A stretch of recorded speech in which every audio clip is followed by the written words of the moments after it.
All right, you've been out there at these joint practices. Give us some names of guys that stood out. Okay, I would say first and foremost, I have to start with Xavier Thomas, number 54. Again, ladies huh? and gentlemen. Why do you say again, Luke Lipinski? Well, I thought he stood out in the game against the Saints, and I kind of feel like he has stood out in training camp here in Arizona too. Yeah, just a little bit right there. Just watching Xavier Thomas come off the edge one-on-one against the Indianapolis Colts and their offensive line. The guy is flashing right now.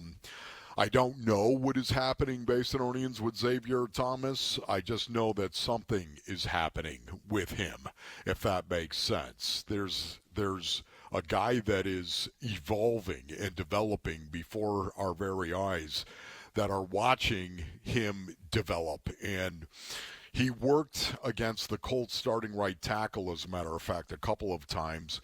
And to watch him go out and beat him a couple of times was really interesting right there. And one of them was a very physical pass rush as well, where he got into him with a little push and pull and swim over and actually threw the right tackle to the ground. So I would say Xavier Thomas is a guy that we're all kind of watching as the week unfolds here, and then of course into Saturday night. Well, here Xavier Thomas spoke after practice a little bit yesterday. They asked him if he got what he was hoping for from that joint practice. Yeah, for sure. It's always good to go against another color jersey. It's just a different mindset in regards to the competitive level, and it was a good experience for sure. They asked him how much practice was at game speed. I treat every day like it's game day for me. I'm just coming out here competing, trying to gain the respect of my coaches and teammates. So every day I treat it like games for me. So not any different for me. And if there's anything new he took away from it, not anything new from the physical aspect. Just competing against another color jersey, obviously, it's an NFL level, competitive level. So I would say just you learn new things every day, regardless of who you're going against. Wolf, do you have a sense of what they are expecting from him this season, or what they were expecting when they drafted him? Because he's a later pick. He was a fifth-round pick, yeah. but he's out of Clemson. It's not like he was from some tiny college, so he can obviously play against higher-end, at least college competition. Yeah, honestly, I think they looked at him as a guy that's, okay, he might be something that could develop. I think that's the way they have looked at him. Luke, I don't know.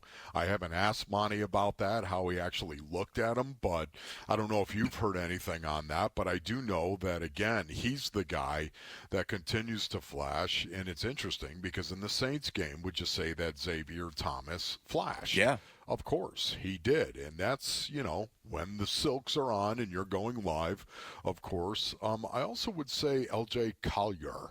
Once again, during one-on-one period, L.J. Collier did very, very well. This is a guy that, if you watched him last year, you've heard me talk about him from time to time as well.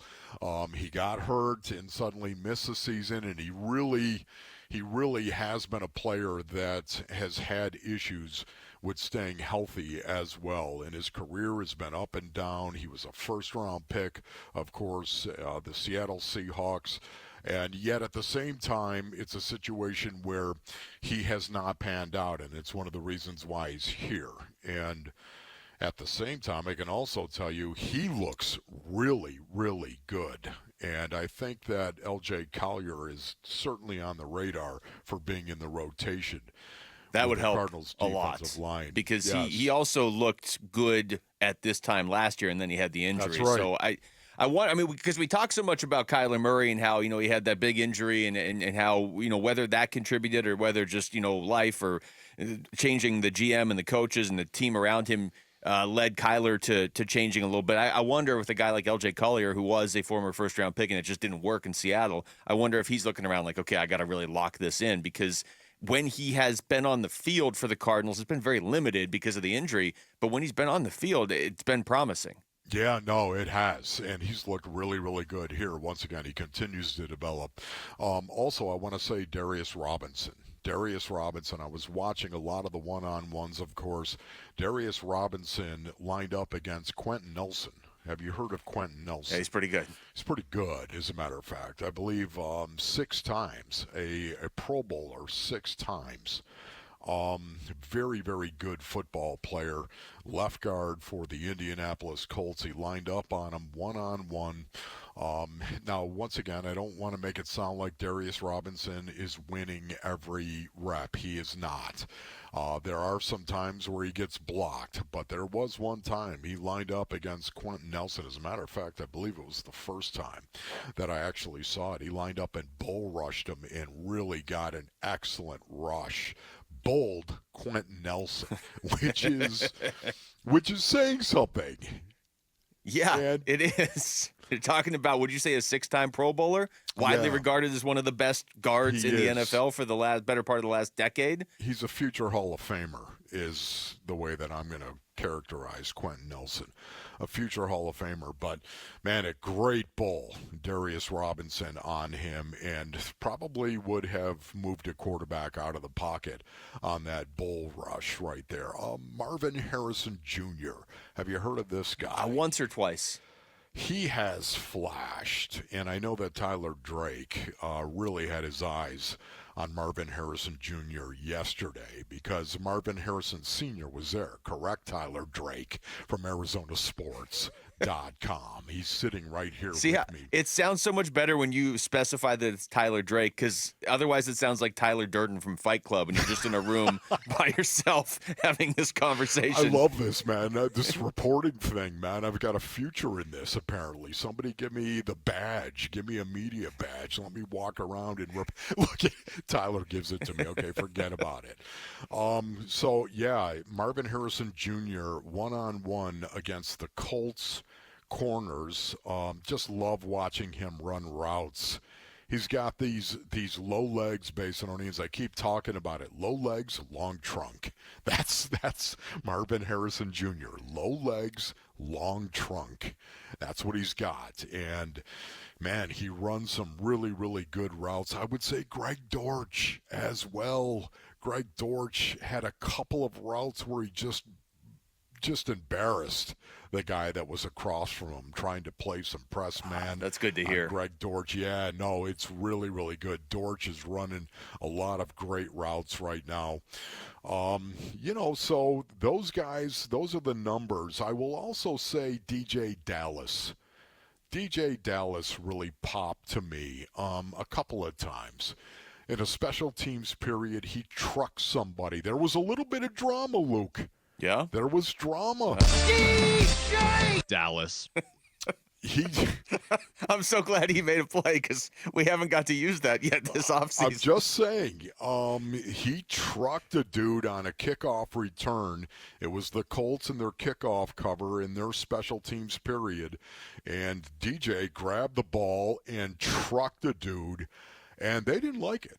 The Colts players did not like it at all, and which is just bizarre to me. That was my first indicator of the practice that this might not be a live type situation the way that I suspected that it was going to be, because he trucked the dude and all of a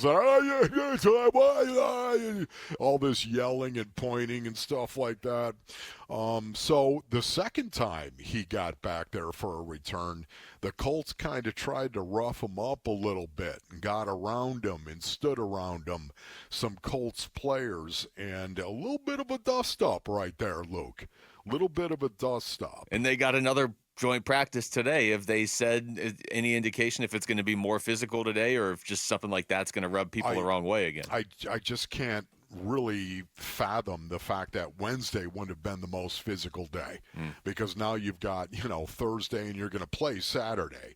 So you're typically kind of ramping it down 2 games, 48 hours before you're going to play a football game. Yeah. So I have a hard time believing that, Luke. But, yeah, you know what? That was the drama for the most part. And then DJ later caught a pass coming out of the backfield in team and dipped and ripped on a dude. And I can tell you once again that you had this little, there was this, somebody got excited about it, and I saw that it was Jonathan Gannon as well that was over there saying, he was fired up and said some really nice things to DJ Dallas. So I was happy to see that. But Dan Chisena as well. Dan Chisena, write the name down. Really? Write the Okay. number down. Okay. Number 17 made another very nice catch, a couple of catches. He runs routes. I'm very, very impressed with this guy. Ran a 4.32 coming out of college. He went undrafted. You have to be kidding me. How does this guy? More on Dan Chisena as the show unfolds. We got the third hour is the Chisena hour today, actually. Thanks for watching Wolf and Luke. Tap to see more and click the button in the middle to subscribe to Arizona Sports.